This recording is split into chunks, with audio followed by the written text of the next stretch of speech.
નમસ્કાર, આપ જોઈ રહ્યા છો નેશન પ્લસ ન્યૂઝ. હું છું આપની સાથે હિરલ પંડ્યા.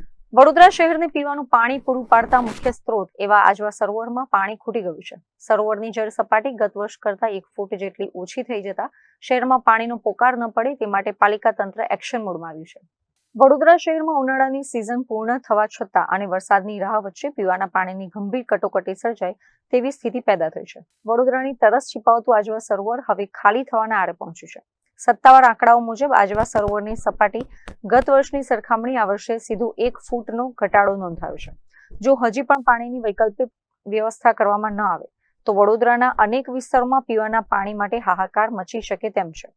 આ સંભવિત જળ સંકટને ખાળવા માટે વડોદરા કોર્પોરેશને યુદ્ધના ધોરણે મોટો આર્થિક બોજ ઉપાડવાની તૈયારી કરી લીધી છે. પાલિકા દ્વારા સરકારી સ્તરે નર્મદા નિગમનો સંપર્ક કરવામાં આવ્યો છે અને નર્મદાનું પાણી મેળવવા માટે લીલી ઝંડી મળી ગઈ છે. પાલિકાના આયોજન અનુસાર નર્મદા નિગમ પાસેથી ₹29 કરોડના ખર્ચે વધારાનો જથ્થો ખરીદવામાં આવશે. આ પાણી આગામી 30 દિવસ એટલે કે 1 મહિના સુધી વડોદરા શહેરના જળાશયો ફિલ્ટર પ્લાન્ટ સુધી પહોંચાડવામાં આવશે, જેથી કરીને નાગરિકોને નિયમિત અને પૂરતા પ્રેશરથી પાણી મળતું રહેશે. કેમેરામેન નવનીત પરમાર સાથે Chirag Patel, Nation Plus News, Vadodara.